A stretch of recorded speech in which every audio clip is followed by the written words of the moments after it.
Shalom, mari kita memulai pembacaan Alkitab harian. Hari ini kita membaca kitab Injil Lukas pasal 18. Perumpamaan tentang hakim yang tidak benar. Yesus mengatakan suatu perumpamaan kepada mereka untuk menegaskan bahwa mereka harus selalu berdoa dengan tidak jemu-jemu. Katanya, dalam sebuah kota ada seorang hakim yang tidak takut akan Allah dan tidak menghormati seorang pun. Dan di kota itu ada seorang janda yang selalu datang kepada hakim itu dan berkata, "Belalah hakku terhadap lawanku." Beberapa waktu lamanya hakim itu menolak. Tetapi kemudian dia berkata dalam hatinya, "Walaupun aku tidak takut akan Allah dan tidak menghormati seorang pun, namun karena janda ini menyusahkan aku, baiklah aku membenarkan dia, supaya jangan terus saja ia datang dan akhirnya menyerang aku." Kata Tuhan, "Camkanlah apa yang dikatakan hakim yang lalim itu.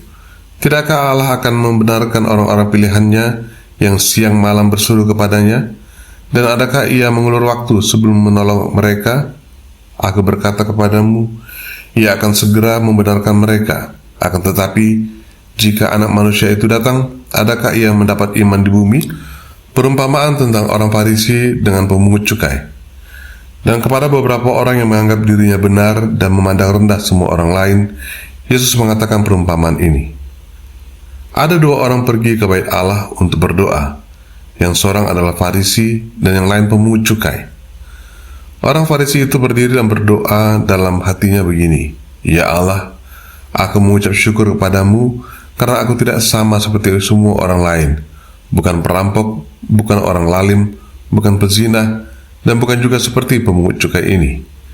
Aku berpuasa 2 kali seminggu, aku memberikan 1/10 dari segala penghasilanku." Tetapi pemungut cukai itu berdiri jauh-jauh. Bahkan ia tidak berani menengadah ke langit, melainkan ia memukul diri dan berkata, "Ya Allah, kasihanilah aku orang berdosa ini." Aku berkata kepadamu, orang ini pulang ke rumahnya sebagai orang yang dibenarkan Allah, dan orang lain itu tidak. Sebab barang siapa meninggikan diri, ia akan direndahkan, dan barang siapa merendahkan diri, ia akan ditinggikan. Yesus memberkati anak-anak. Maka datanglah orang-orang membawa anak-anaknya yang kecil kepada Yesus, supaya ia menjamah mereka. Melihat itu, murid-muridnya memarahi orang-orang itu. Tetapi Yesus memanggil mereka dan berkata, "Biarkanlah anak-anak itu datang kepadaku, dan jangan kamu menghalang-halangi mereka. Sebab orang-orang yang seperti itulah yang mempunyai kerajaan Allah. Aku berkata kepadamu, sesungguhnya barang siapa tidak menyambut kerajaan Allah seperti seorang anak kecil, ia tidak akan masuk ke dalamnya." Orang kaya sukar masuk kerajaan Allah. Ada seorang pemimpin bertanya kepada Yesus, katanya, "Guru yang baik, apakah yang harus aku perbuat untuk memperoleh hidup yang kekal?" Jawab Yesus, "Mengapa kau katakan aku baik? Tak seorang pun yang baik selain daripada Allah saja.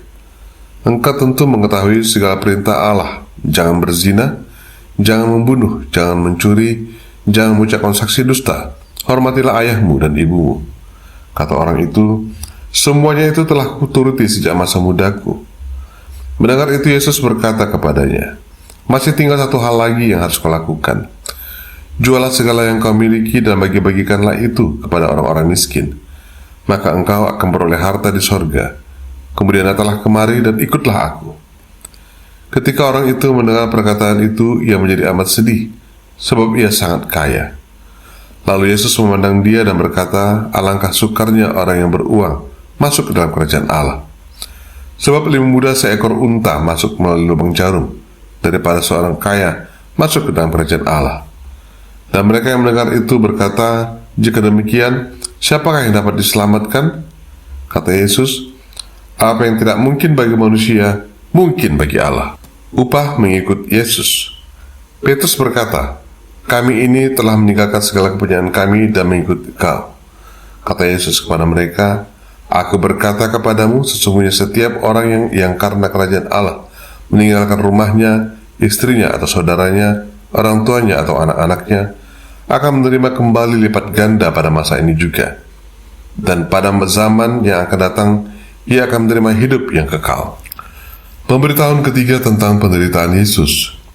Yesus memanggil ke-12 muridnya lalu berkata kepada mereka, "Sekarang kita pergi ke Yerusalem, dan segala sesuatu yang ditulis oleh para nabi mengenai anak manusia akan digenapi. Sebab ia akan diserahkan kepada bangsa-bangsa yang tidak mengenal Allah, diolok-olokkan, dihina dan diludahi, dan mereka menyesah dan membunuh dia, dan pada hari ketiga ia akan bangkit. Akan tetapi mereka sama sekali tidak mengerti semuanya itu. Arti perkataan itu tersembunyi bagi mereka, dan mereka tidak tahu apa yang dimaksudkan. Yesus menyembuhkan seorang buta dekat Yerikho. Waktu Yesus hampir tiba di Yerikho, ada seorang buta yang duduk di pinggir jalan dan mengemis.